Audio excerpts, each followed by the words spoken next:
Hello and welcome into the Free Outside podcast where we just talk everything, anything. I was going to say we just talk trail, ultra running, through hiking, FKTs, but then we talked a bunch about the Olympics. And here is also where we use the term we. Why? I don't know. It just seems like it makes us sound way bigger. So welcome into the Free Outside podcast. Lots of exciting stuff today.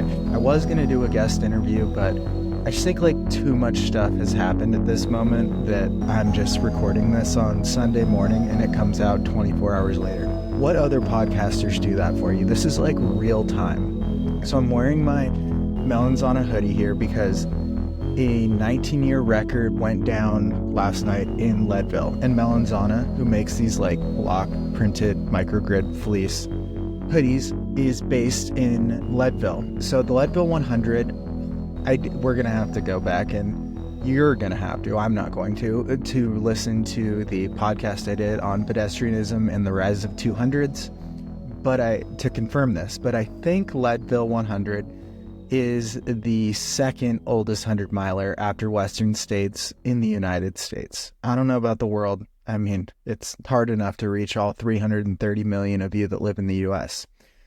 But Matt Carpenter had the record in whatever 19 years ago is, 2005.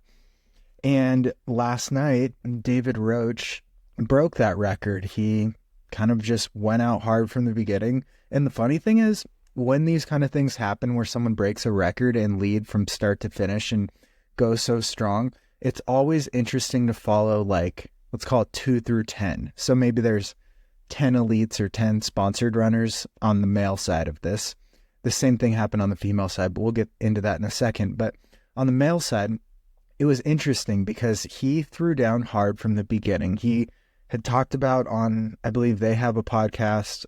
Something's in my eye. Sorry about that. Him and his wife, Megan, have a podcast, and he talked about breaking the course record. He was either I can do it or someone else, but it seems like he went out at course record pace from the get-go. And my favorite thing is to watch how this translates into the field.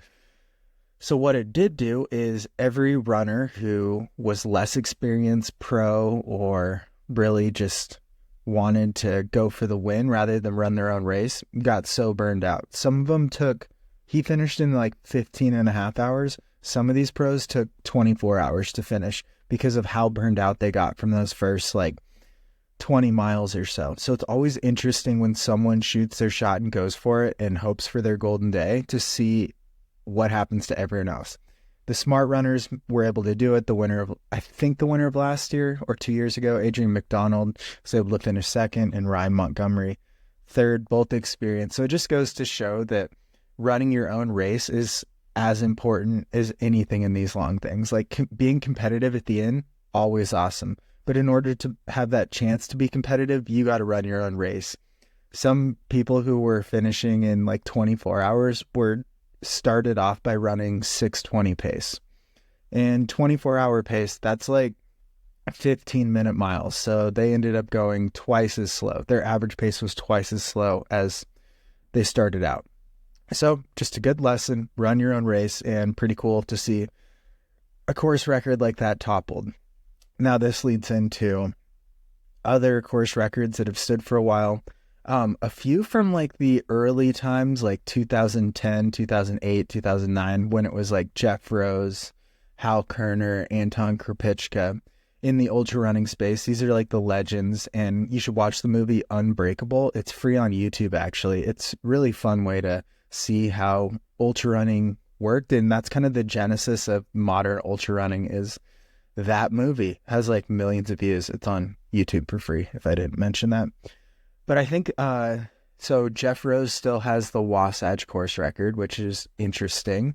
And then speaking of that kind of older guard, we have a big FKT. We have a bunch of big FKTs. So a big one currently is Jeff Browning just started the Colorado Trail record, and shoot, I think he's going from Durango to Denver, maybe. Yeah, I think that's correct. I shouldn't have done more research, but over here at Free Outside LLC, we do not do research. So he actually paced Kyle Kyle Curtin, who just got the FKT on the Colorado Trail about a month and a half ago. He paced him, ran with him for 30 or 40 miles on that FKT attempt and success. And now he's going after the overall FKT himself. So it's going to be interesting. The other interesting thing with Jeff is in this world of high carb fueling, which is all the rage, which basically is when athletes are shooting for, let's just call it, I think a good number is 90 plus grams of carbohydrates an hour for these. Well, it used to be just faster hundreds, but now it's even FKTs. So that's like kind of the generally accepted norm. Everyone is doing this these days. And Jeff Browning is the one who's against it. And he just ran High Lonesome 100. And he said he tried out high carb fueling. So taking in, I don't know, 70, 80, 90 grams of carbohydrates an hour. And he said it gave him stomach issues. So when everyone's going one way, Jeff Browning, who's been around the game for 15 or so years, he's going the opposite way. So he's a low carb, oxidized fat, OFM athlete is what he calls it, low carb. So he's going the other way.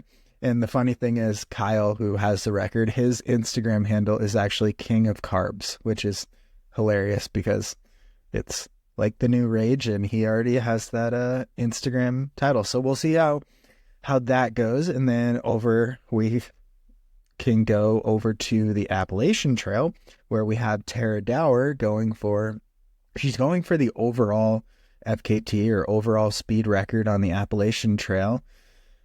And she's maybe, 4 or 5 days in at this point. In the first, I think it was 3.5 days, call it 3 days. She did 200 miles. So she started out with a bang and she's going southbound. So she's doing all the hardest stuff first. And that trail, the Appalachian Trail actually has more elevation gain than the Continental Divide Trail and the Pacific Crest Trail. And what's interesting about that is the Appalachian Trail is about 500, 600 miles shorter than the route everyone walks on the Continental Divide Trail.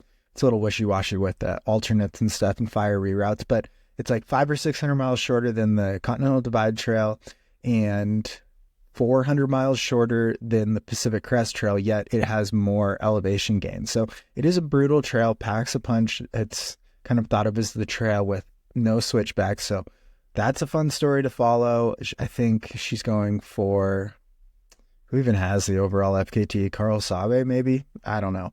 So I should know that. I just did not write any notes. It's one of those things when you start rambling, you never know where it'll go. And sometimes you get places and you get to a cliff because you realize you don't have the information that you've been leading up to. All right. Anyways, so now we'll get into some personal news, and then I had a fun, stupid little segment idea for later. So I've been doing so much running. I mean, it's probably like the most I've done. Well, I did quite a bit before the Tahoe Rim Trail FKT attempt that failed, but I've been really upping the running and the strength and stuff this week. And that means lots of time on trails, which means lots more time to fall. And this week I had a pretty good fall. I don't really ever fall, but I can't really say that for a while because my hands are really torn up. So I did, last week was like 20 hours of training. This includes like some weight training. It was 19 and a half hours of training, and it was in the last hour, actually the last probably 30 minutes of that training. So I'd already done 19 hours and I'm running back down. I did this big out and back through the mountain range that's local here. It was like 15-mile day with maybe 4,000 feet of gain. Pretty cool route, really local, really easy. Kind of run out of water with 30 minutes left, not a big deal. So I'm kind of pushing it downhill to get back to the car, be done for the day, wrap things up, be good to go. And it's pretty smooth. I've run this section of trail probably realistically 200 times since I've moved to Bozeman. And it's easy. I have trail shoes on even. I'm feeling fine, but I just clipped my toe and then the whole world turned into slow motion. And I'm just like falling like in the slowest way possible. And I remember just thinking like in my head, it flashed like, how is the best way going to be to land? And I just thought about shifting to the right a little in midair or to the left, landing on my shoulder, my back. But then at the last moment, I just thought like, it's going to be easier to just catch myself with my hands. It was so weird. The whole world slowed down. So I stuck out my hands and just destroyed the palms as they just raked across the gravel, dirt, and rocks. And now the cuts are quite deep. So I finished out. It was like 1.5 miles, 2 miles back to my car, and I'm running this. And this is a heavy tourism area. I bet if you Google like what hike to do when you're in Bozeman, this one would come up. So I'm just like dripping blood down my arms and hands, and I'm kind of running with them just like held limply as if they're like dead. These appendages attached to my arms just do not work. So I'm running like that past all these tourists, but I got my headphones in, so I put on my unapproachable look so I wouldn't have to explain or talk to anyone or have anyone ask like, oh, are you okay? Because obviously I was not. So that happened, get back, wash out the wound. The shower was very painful. And I'll tell you what, now it has been a week and you use your hands for a lot. It has been pretty painful because they're like scabbing up at the part where where my hands bend and grab things the most. So I can't do a lot of things. I was trying to even pick up a cast iron skillet, and it was very painful because it was just like cracking the scab where I tried to lift the heavy sucker while cooking. Yes, I do like to cook. So I had that when 20 hours of your life becomes dedicated to running or training, for me, it's for Wasatch 100, then you just get a lot of stories. So I have another one. So let's see, about 1 day a week, I do like a moderate workout. Most of the rest of it is just volume, very conducive to Wasatch. And on this faster day, I did this, maybe 15 mile loop. We'll call it 15 miles. So I ran up and over this mountain. It was really cool. And then come down the backside and I'm winding down. There's these switchbacks. They're super smooth. Don't worry. I did not fall this time. I had my balance and footing figured out. But I wound around and it's kind of like became mindless. I only had like 1.5 miles or 2 miles to go. Wow. It's just like the old moniker, like most car accidents occur within 2 miles of your house. Most trail running stories occur within 1 mile of the trailhead. We'll put that on a shirt. That was a coffee break. It's like 7 a.m. because for some reason as an older adult, I get up at 7 every single morning. Okay. So I wind around and then I am running like 7-minute pace, and then boom, right in front of me, there's a moose. And I have to put on the brakes really quickly because it's like 50 feet, 40 feet, 30 feet, and then maybe like 25 feet is where I finally stop. This whole encounter is on my Instagram at The Free Outside if you're looking to follow. And so I stop, but this moose is ornery, which is like the hardest word for me to spell. But this ornery moose, it just like stands there, and I'm just saying like, move, I gotta come through, like let me through, and like hoping maybe she, them will run into the bushes and let me pass. That is not going to happen. So I say this a couple more times. I actually filmed a video of it on my Instagram once again at The Free Outside. And then she just snorts like, yeah, or like a sneeze. And you could see like the mucus particles shooting everywhere. It was actually pretty funny. Unfortunately, that was right after I'd turned off my filming. So this is when it was like, okay, fine. She actually, or it, took a step or two towards me. And so I dropped down and bushwhacked all the way around and kept running. And I saw a couple different tourists. I don't know if they were tourists. I rescind the previous comment. A couple different groups of day hikers walking up towards it. Did I tell them about it? No, I did not want to ruin their experience to see a monster in the wild. I did not read about any bad encounters. Okay, those are my moose stories. Now I thought I would get into a new segment, we'll call it.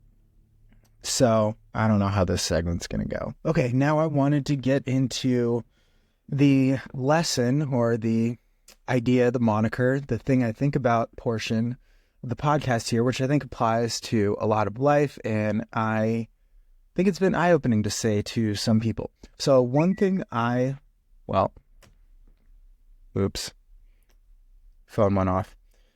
Anyways, one thing I like to do when I'm going after a big effort event, FKT, this can be anything. It can be, maybe it's your wedding, maybe it's a trail race, maybe it's a vacation, maybe it's just a run, maybe it's going to the Grand Canyon and hiking to the bottom.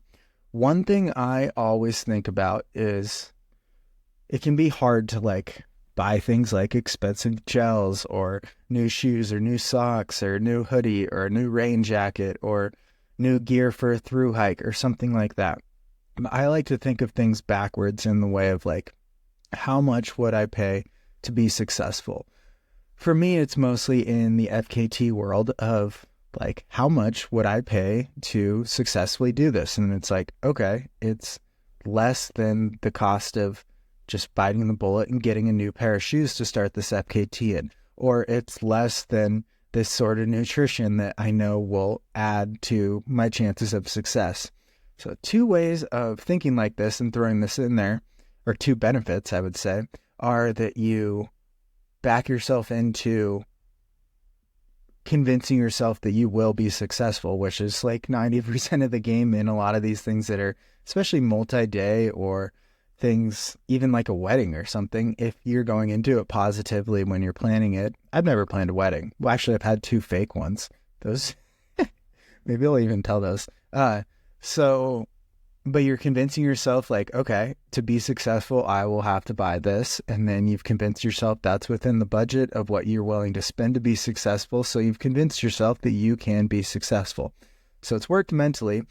And also it gives yourself grace and that ability and permission to go ahead and purchase what you need. This can even be like a business or something like that.